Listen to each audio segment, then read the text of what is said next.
आणि आता पाहूया 36 जिल्हे 72 बातम्या।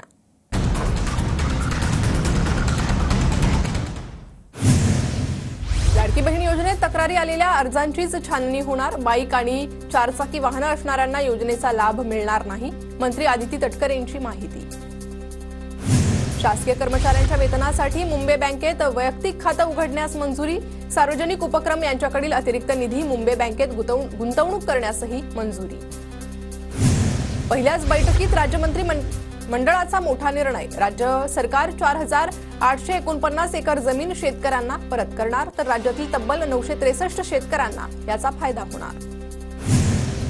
अहिल्यानगरच्या बाभळेश्वर येथे केंद्रीय कृषी मंत्र्यांचा शेतकऱ्यांशी संवाद। प्रधानमंत्री कृषी विमा योजनेत पंचनामा करताना आता गाव हा घटक नुकसान भरपाईसाठी पात्र ठरवण्यात येणार। शिवराज सिंग चौहान यांची मेळाव्यात माहिती। रिलायन्स समूहाकडून नवी मुंबईत 5286 एकर जमीन संपादित। 2022 कोटींचा व्यवहार। नवी मुंबई विमानतळ, JNPT आणि मुंबई ट्रान्स हार्बर जवळील जमीन खरेदी।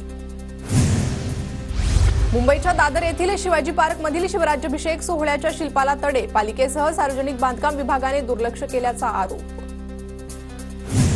आम्ही मराठी बोलणार नाही, काय करायचंय ते कर। मुंबईतील नागरिकांनी मराठी माणसालाच कान पकडून माफी मागायला लावली। फळ विक्रेत्याला मराठी बोलण्यास सांगितल्याचा राग। महाकुंभमेळ्यासाठी प्रयागराजमध्ये रेल्वेमार्गे येणाऱ्या प्रवाशांसाठी तिकीट प्रक्रिया सुलभ करण्याचा उपक्रम। रेल्वे कर्मचाऱ्यांच्या जॅकेटवर लावलेल्या स्कॅनरद्वारे प्रवासी तिकीट काढू शकणार। मुंबईत मालमत्ता खरेदीत 13 वर्षातील उच्चांक। मुंबईत 2024 मध्ये 1,41,000 मालमत्ता खरेदीची नोंदणी। स्टॅम्प ड्युटी मार्फत शासनाला 12,161 कोटीची कमाई। मुंबई गोवा महामार्गावरील कशेडीतील दोन्ही बोगदे 26 जानेवारीपासून पूर्ण क्षमतेने वाहतुकीसाठी खुले होणार। विद्युतीकरणाची कामं जवळपास पूर्ण। अटल सेतूमुळे खारघर मंत्रालय NMMT बसचे दर कमी। NMMT कडून बसच्या दरात 50% कपात। 270 रुपयांवरून आता 120 रुपयात प्रवास होणार। खारघर मंत्रालय 120 रुपये तर नेरूळ मंत्रालयाचे तिकीट 105 रुपये असणार। पुणे रेल्वे स्टेशनचे विस्तारीकरण होणार। विस्तारीकरणासाठी 300 कोटी रुपयांचा खर्च येणार। 2 नवीन प्लॅटफॉर्म तर 4 प्लॅटफॉर्मची लांबी वाढवण्यात येणार। पुणे रेल्वे स्थानकावरील फ्लॅट संख्या 8 होणार। सरपंच परिषदेच्या वतीनं 7 जानेवारी रोजी मुंबईतील आझाद मैदानावर एक दिवसीय धरणे आंदोलन। मस्साजोग गावचे सरपंच संतोष देशमुख यांच्या निर्घृण हत्येच्या निषेधार्थ आणि दोषींवर कठोर कारवाईसाठी आंदोलन।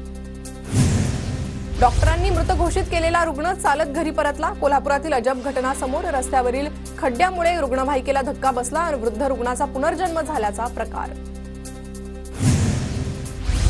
कल्याण अत्याचाराचा आरोपी विशाल गवळीच्या वकिलांना धमकी। मला सातत्यानं धमकी दिली जाते। कल्याणच्या महात्मा फुले पोलीस ठाण्यात तक्रार दाखल।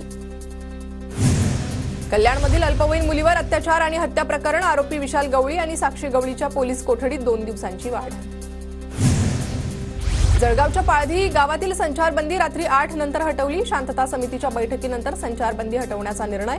पाळधी येथे 2 गटात वाद झाल्यानंतर संचारबंदी लागू करण्यात आली होती। इंदापुरात चिलिंगच्या प्रादुर्भावामुळे केळी उत्पादक शेतकऱ्यांना फटका। चिलिंग रोगामुळे केळी उत्पादनाला कमी भाव। योग्य हमी भाव न मिळाल्यानं शेतकरी आर्थिक अडचणीत। नांदूर मधमेश्वर धरणात पाण्यासोबत जलपर्णी वाहून आल्यानं गोदावरी नदीतील पाणी दूषित। डासांचा प्रादुर्भाव वाढल्यानं निफाडमधील सायखेडा चांदोरी येथील नागरिक त्रस्त।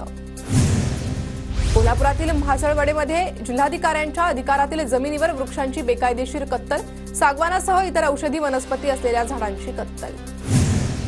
नांदेड जिल्ह्याच्या पांगरी गावातील शेतकऱ्यावर टोमॅटोच्या पिकावर रोटाव्हेटर फिरवण्याची वेळ। टोमॅटोवर रोगाचा प्रादुर्भाव तर लागवड खर्चही निघत नसल्यानं शेतकरी आर्थिक अडचणीत। नंदुरबार जिल्ह्यातील सातपुड्याच्या डोंगर रांगांमध्ये स्ट्रॉबेरीच्या क्षेत्रात वाढ। स्ट्रॉबेरीच्या उत्पादनामुळे स्थानिक आदिवासींना रोजगार उपलब्ध। स्ट्रॉबेरीला बाजारपेठ उपलब्ध करून देण्याची स्थानिकांची मागणी।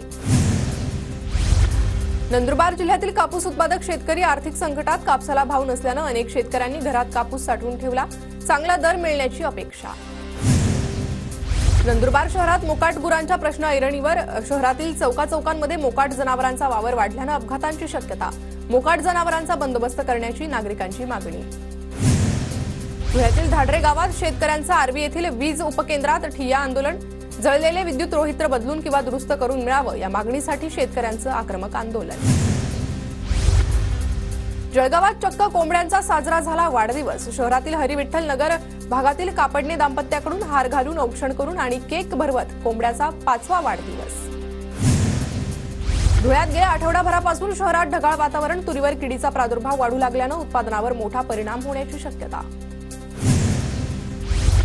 सांगली जिल्हा इलेक्ट्रॉनिक्स मीडियाच्या जिल्हाध्यक्षपदी TV9 मराठीचे शंकर देवकुळे यांची पुन्हा एकमताने फेरनिवड। व्हॉइस ऑफ मीडिया पत्रकार संघटनेचे पश्चिम महाराष्ट्र अध्यक्ष सचिन मोहिते यांच्या अध्यक्षतेखाली निवड संपन्न। धुळे शहरातील भाजी विक्रेत्यांना नवरंग पाण्याच्या टाकीजवळ मैदानावर स्थलांतरित करण्यात येणार। येत्या 15 दिवसात देवपुरातील भाजी मंडई वाहतुकीच्या प्रश्नामुळे स्थलांतरित होणार।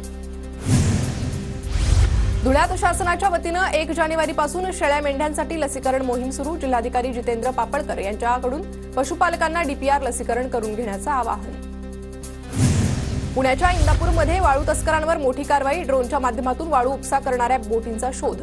2 बोटींसह 20 लाखांचा मुद्देमाल नष्ट।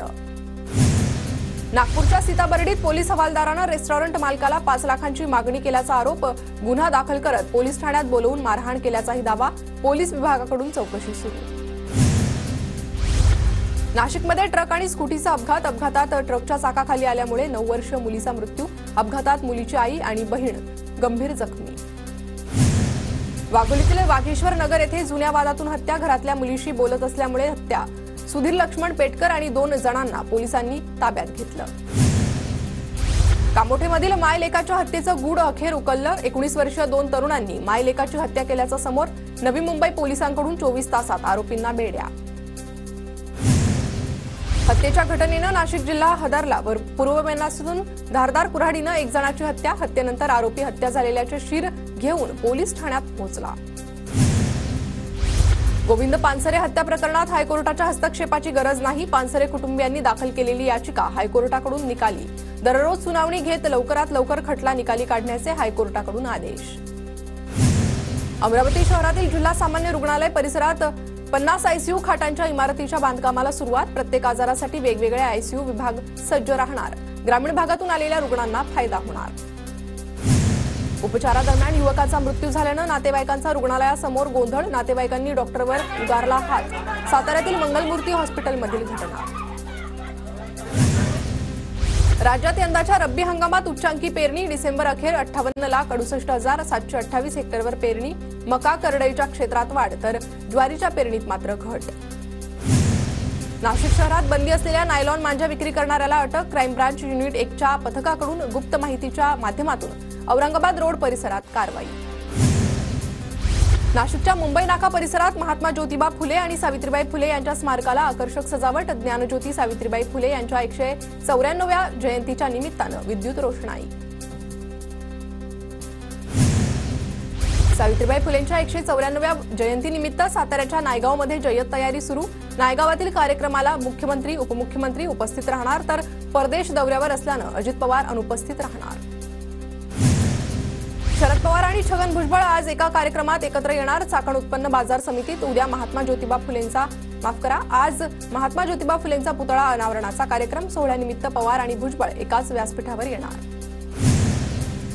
पाणीपुरवठा मंत्री गुलाबराव पाटलांनी पदभार स्वीकारला। याआधी या खात्यात काम केल्यानं खात्याबद्दल माहिती आहे। पदभार स्वीकारल्यानंतर गुलाबराव पाटलांची प्रतिक्रिया। मंत्री अतुल सावेंनी पदभार स्वीकारला। अतुल सावे यांच्याकडे दुग्धविकास मंत्रिपदाची जबाबदारी। ग्रीन एनर्जीच्या माध्यमातून विकासासाठी प्रयत्न करू, मंत्री सावेंची प्रतिक्रिया। भाजपच्या राष्ट्रीय अध्यक्षपदाच्या निवडीला वेग। पक्षाच्या 29 प्रदेशाध्यक्षांच्या निवडीसाठी भाजपकडून निवडणूक अधिकाऱ्यांची नियुक्ती। 11 केंद्रीय मंत्री, 3 राज्यमंत्र्यांचा यादीत समावेश।